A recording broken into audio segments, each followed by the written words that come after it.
Doctor, what is your earliest memory of watching Jeopardy?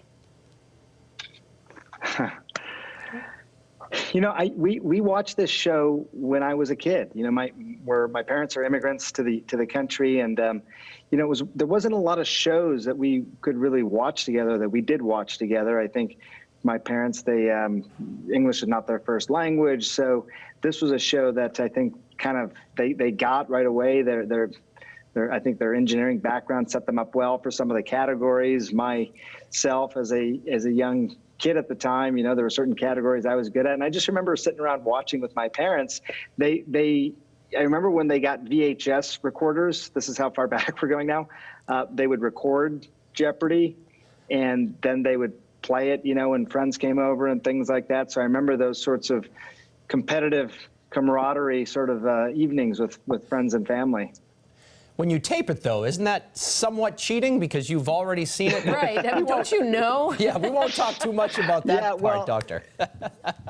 Yeah, it's funny that you say that because, you know, maybe we were a bit naive, but I think I did sort of realize that at least one of my parents tended to play a lot better for the taped episodes than the other.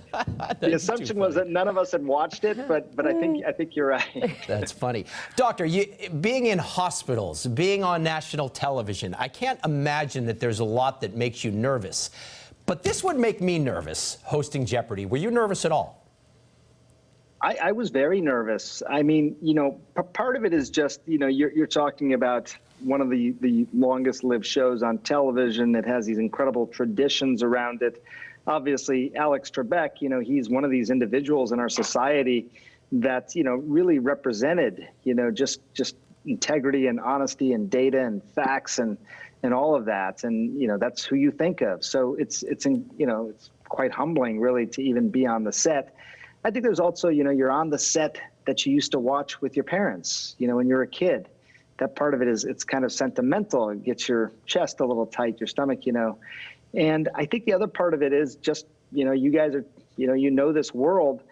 It's a very fast show. You are used to watching it, but when you really sit down and host it, you realize you're trying to get through 61 clues in a half-an-hour show, and once you account for commercial breaks and talking to the contestants, it's about 15 seconds or so per clue. Wow. So you cannot let you've got to stay totally focused the whole time. So there's all these things that are sort of going through your mind. And on top of which, you know, they tell you to bring 10 suits, and I don't even have 10 suits. So am I gonna have the right clothes? You know, so everything was a bit nerve-wracking, but also incredibly humbling. Yeah, it's a lot to think about. I know you tweeted that you hoped that you had made Alex Trebek proud, and that's the hosting. But if you were a contestant, Doctor, what category would you crush, and what category are you afraid would crush you? You know, I think I would do well in the medical categories. That is my background, and, you know, whenever those categories come up, I feel pretty confident. Although, you know, I tell you, even some of those categories, some of those clues, they get me from time to time. I think, you know, the things like a category all about Italian operas or something like that. Something that I just have no familiarity with, nor can I sort of figure it out, you know, based on the language or something like that. I think that would totally crush me. Yeah. So we play in the newsroom every single night, and the one, Lisa crushes it every night. But not in opera. Mm. And the one that we struggle with, any category in which you have to do like a before and after, where you almost have two different responses, and you have to have sort of a transitional word in between. Yes. Those are really difficult. Yes. Really difficult. They're really difficult. And by the way, and everyone knows this, anyone who watches Jeopardy, you have to give the response, I should say, in the form of a question, right? So sometimes just phrasing the question is another mental sort of gymnastic you have to do. Like, bah, you got it, it's this, blah. But then you have to, you know, take the pause.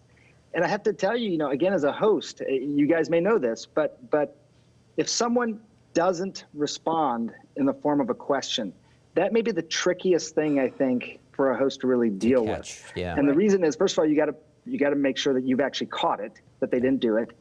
Two is that if it's in the Jeopardy round itself, then they can still get away with it. You just sort of tell them, you remind them to watch their phrasing. But if it's in double Jeopardy, then you kind of just stare them down until they either figure out and blah, blah, blah, what is, or who is, or, however they're going to phrase the question, or the time runs out. So there's lots of things you're keeping in the back of your mind then. Am I in single Jeopardy? Am I in double Jeopardy? All these different things. So yeah, I find those particular clues the most challenging, both as a contestant and as a host. Can you lift the veil a little bit, Doctor? How much do they prepare you, the crew that's there at Jeopardy?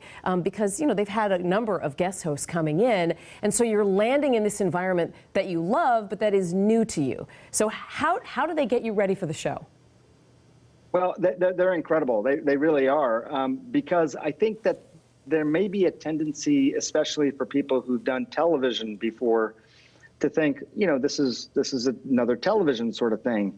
And I have to tell you, it is very different. It is like saying an orthopedic surgeon and an ophthalmologist are both doctors, but you'd never go to the eye doctor for your broken leg, right?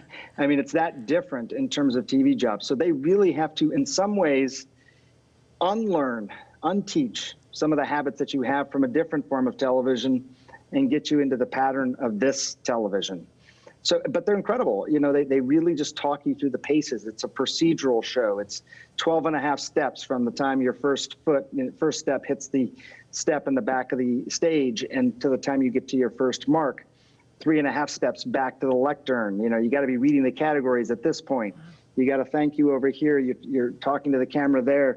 You're addressing the contestants over here. There's all these procedural beats to it, and it just takes practice, and they come in and they've done this a million times, and I'm sure they're sort of sick of it because they're training all these hosts, these guest hosts, but they were so kind. They were so welcoming. I think my rehearsal was hard because I'd never done anything quite like it, but they did get you prepared. Speaking of kind and welcoming, you've been great in this interview. I only have one final question. Aaron Rodgers, NFL MVP, Super Bowl champion, basically comes out and says, you know what? I kind of like hosting Jeopardy as much as I like doing football. He's not sure which one he wants to do. So let me ask you, Doctor, would you prefer to be host of Jeopardy permanently, or would you rather be doctor/medical correspondent? Well, I have to tell you, it's a really interesting question because I would have never thought this, I've been a lifelong fan. You don't sort of put yourself in those shoes, but having done it, look, no one's offered me a job or anything, but let me just say that I can absolutely see the appeal. I mean, there's just something so comforting and important about a show that just revolves around data and facts and honesty, integrity, all those things. And I love what I do now. Don't get me wrong. And, so it's great. And I get to practice medicine and report on important stories. But I would take nothing away from Jeopardy. It is, I think, a critically important and wonderful show. And we need it right now in our society. We've always needed it, but I think sometimes more important than ever. Yeah, that sense of community is so valuable right now. Dr. Sanjay Gupta, we love watching you on Jeopardy. We always appreciate your insight and your medical expertise. Thanks for being with us. Doctor, thank you so much. Anytime. Thanks for having me.